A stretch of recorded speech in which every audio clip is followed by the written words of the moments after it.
नमस्कार, मी वैशाली टिरन्स किचनमध्ये तुम्हा सर्वांचे खूप खूप मनापासून स्वागत आहे। आज मी नवरात्री स्पेशल उपवासासाठी हेल्दी अशी मखणाची खीरची रेसिपी शेअर करणार आहे। ही मखणाची खीर चवीला खूप अप्रतिम लागते। तुम्ही ह्या नवरात्रीमध्ये नक्की करून बघा, खूप छान लागते आणि ही हेल्दी पण आहे। तसंच आज मी ही खीरची रेसिपी शुगर फ्री बनवणार आहे, जेणेकरून ज्यांना डायबिटीज आहे ते सुद्धा खाऊ शकतात। चला तर मग आपण लगेच सुरुवात करूया रेसिपी बनवायला। त्यासाठी इथे मी एका कढईमध्ये 1 टेबलस्पून तूप घालायचे आहे आणि इथे मी 1 कप मखणा घेतलेला आहे। हा मखणा ह्या तुपावर चांगला भाजून घ्यायचा आहे। तर हा इथे मी मखणा चांगला भाजून घेणार आहे। भाजताना हा मखणा चांगला हलवत राहायचा आहे, सारखं हलवत राहायचं आहे, जेणेकरून तो जळणार नाही। तर इथे साधारणतः इथे 4 मिनिटं झालेले आहे। 4 ते 5 मिनिटं लागतात मखणा भाजायला। तर तुम्ही बघू शकतात मस्तपैकी असा हा कुरकुरीत झालेला आहे मखणा। तर हा मखणा आता मी एका प्लेटमध्ये काढून घेते। अशा प्रकारे हा कुरकुरीत असा मखणा भाजून घ्यायचा आहे तुपावर। नंतर आता ह्याच कढईमध्ये अर्धा लिटर दूध घ्यायचे आहे। तर इथे दूध फुल क्रीमचे वापरले आहे, तुम्ही गाईचे दूधसुद्धा घेऊ शकतात। तर आता हे दूध चांगले आपल्याला इथे उकळून घ्यायचे आहे।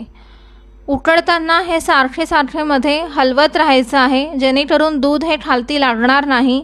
आणि तसंच हे दूध थोडंसं कमी होईल ना तितपत हे एवढं उकळू द्यायचं आहे, म्हणजे थोडंसं घट्ट करायचं आहे हे दूध। आता तुम्ही बघू शकता हे थोडंसं घट्ट झालेलं आहे। तर आता यामध्ये 1 टीस्पून वेलची पावडर घालायची आहे। नंतर यामध्ये मी 2 टेबलस्पून ड्रायफ्रूट्स घातले आहे। ड्रायफ्रूट्स तुम्ही कोणते पण घालू शकतात। यामध्ये मी काजू, बदाम आणि पिस्ताचे काप यामध्ये घातलेले असे 2 टेबलस्पून। तुम्ही तुमच्या आवडीनुसार कमी जास्त करू शकता ड्रायफ्रूट्स। तसंच आता यामध्ये जो मखणा आपण चांगला भाजून घेतलेला तो मखणा यामध्ये घालायचा आहे।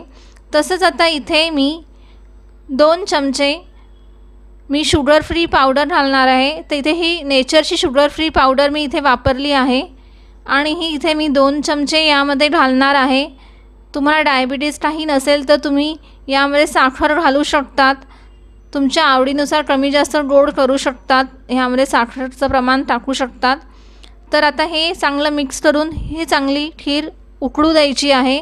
तसंच मी जेव्हा दूध गरम झालं तेव्हा थोडंसं दूध 2 चमचे काढून घेतलं होतं एका वाटीमध्ये आणि त्यामध्ये केसर टाकलं होतं, केसरच्या काड्या टाकल्या होत्या आणि ते दूध आता मी यामध्ये घातलं, त्यामुळे ह्या खीरला थोडासा मस्तपैकी असा कलर आलेला आहे। तर इथे ही खीर चांगली घट्टसर करून घ्यायची आहे। तर तुम्ही बघू शकता इथे ही खीर चांगली मस्तपैकी तयार झालेली आहे। तुम्ही खरंच ही मखणाची खीर एकदा करून बघा, खूप छान लागते चवीला। चला तर मग तुम्हाला माझी ही रेसिपी आवडली तर लाईक करा, शेअर करा आणि माझ्या या चॅनलला नक्की सबस्क्राईब करा।